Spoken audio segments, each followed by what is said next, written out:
매일 성경과 함께하는 오늘의 큐티 시간입니다.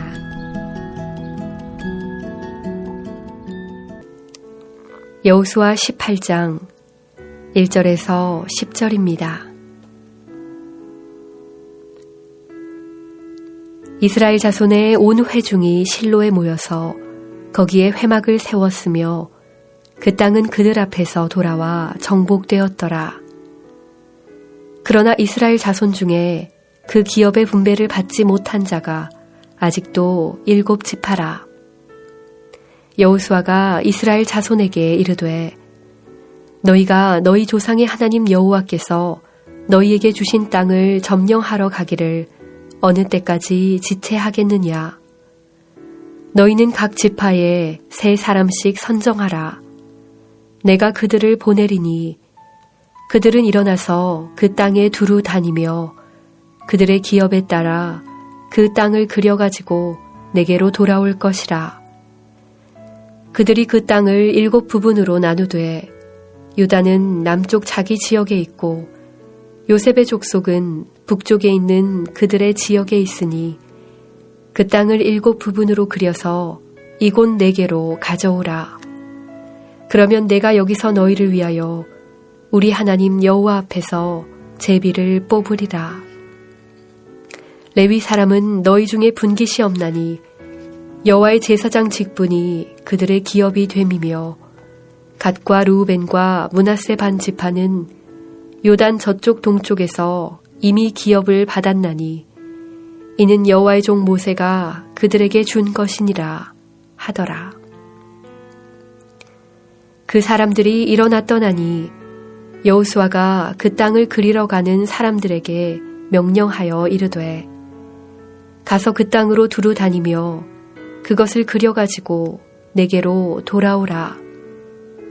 내가 여기 실로의 여호와 앞에서 너희를 위하여 제비를 뽑으리라 하니 그 사람들이 가서 그 땅으로 두루 다니며 성읍들을 따라서 7부분으로 책에 그려서 실로 진영에 돌아와 여호수아에게 나아오니 여호수아가 그들을 위하여 실로의 여호와 앞에서 제비를 뽑고 그가 거기서 이스라엘 자손의 분파대로 그 땅을 분배하였더라.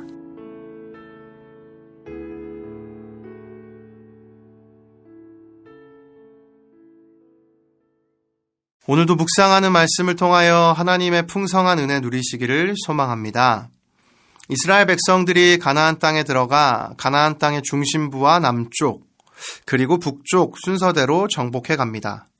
여호수아 1장부터 11장까지는 이스라엘 백성들이 요단강을 건너 가나안 땅으로 들어와 점령을 위해 벌이는 전투 이야기입니다.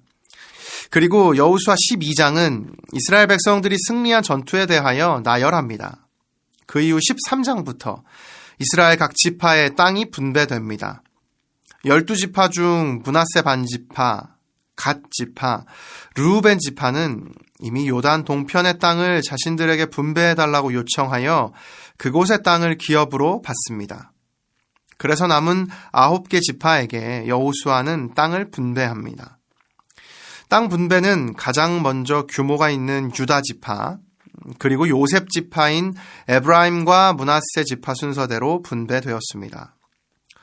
오늘 저희들이 살펴보는 본문은 유다 지파와 요셉 지파를 제외한 나머지 7지파의 땅을 분배하는 내용입니다.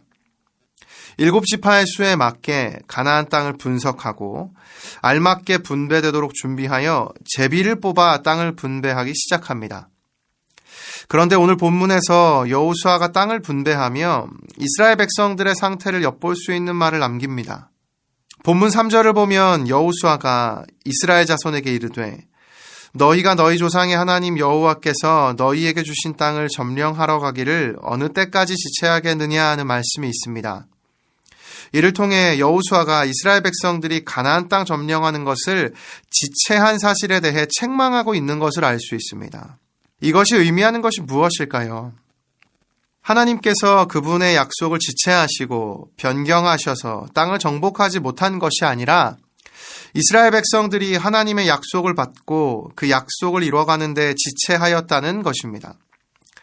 가나안 땅 정복은 하나님께서 이스라엘 백성들에게 친히 약속하신 말씀입니다.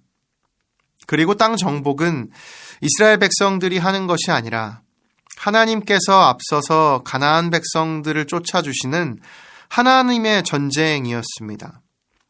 이 부분을 모세는 신명기 9장 3절에서 이와 같이 말하였습니다. 오늘 너는 알라. 내 하나님 여호와께서 맹렬한 불과 같이 내 앞에 나아가신즉 여호와께서 그들을 멸하사 내 앞에 엎드러지게 하시리니 여호와께서 내게 말씀하신 것 같이 너는 그들을 쫓아내며 속히 멸할 것이라. 하나님은 한순간도 지체하지 않으셨습니다. 이스라엘 백성들을 믿음의 성숙을 위해 광야의 시간을 허락하시고 마침내 가나안 땅으로 신실하게 그들을 인도하셨습니다. 요단 동편의 강력한 바산왕 옥과 아모리왕 시혼을 물리쳐 주시고 불가능해 보이는 요단강을 건너는 기적을 일으켜 주심으로 하나님은 언제나 한결같이 하나님의 약속을 이루셨습니다. 오늘도 이 말씀을 묵상하는 저희 모두에게 하나님께서 주신 약속이 있음을 믿습니다. 말씀 따라 지금의 삶으로 인도해 주시고 그 삶을 위해 감당할 힘과 능력을 주신 것을 믿습니다. 고린도전서 10장 13절 말씀처럼 하나님께서는 감당 못할 시험을 허락하지 않으시고 시험 당할 즈음에 피할 길을 주시는 분이심을 믿습니다. 이 하나님이 오늘도 저희들의 인생 가운데 일하심을 믿습니다. 따라서 오늘 이 말씀을 통하여 저희들은 한 가지를 깨닫습니다. 그것은 하나님의 약속이 이루어지는 데에는 저희의 믿음의 행함이 필요하다는 것입니다. 그 하나님의 일하심을 경험하기 위하여 오늘 저희에게 주어진 삶에서 믿음으로 행하며 오늘의 삶을 충실하게 살아가기를 소망합니다. 이 삶을 살아가신 분이 계십니다. 예수 그리스도이십니다. 예수 그리스도는 이 땅에 오셔서 십자가를 지심으로 그분에게 주어진 인생을 믿음으로 묵묵히 살아가셨습니다. 오늘 그 예수 그리스도의 십자가 은혜가 우리 안에 생생히 살아넘쳐서 저희 모두도 하나님 주신 믿음으로 주어진 삶을 강하고 담대하게 살아내기를 축복합니다. 오늘 하루가 이 은혜에 충만한 하루 되어서 마침내 하나님 주시는 믿음을 따라 행하며 살아가는 저희 모두의 인생 되시기를 예수님의 이름으로 축복합니다. 기도하겠습니다. 살아계신 하나님 아버지, 오늘 본문을 통해 하나님의 약속이 이스라엘 백성의 믿음 없음으로 지체되어가는 모습을 보았습니다. 오늘 저희들의 삶에도 이와 같은 모습이 있지는 않은지 말씀을 통하여 돌아봅니다. 신실하게 이스라엘 백성들을 인도하신 하나님의 역사가 오늘 저의 인생에도 동일함을 믿습니다. 그 믿음으로 주어진 삶을 충실하게 강하고 담대하게 살아가도록 은혜 부어 주옵소서. 예수님의 이름으로 기도드립니다. 아멘.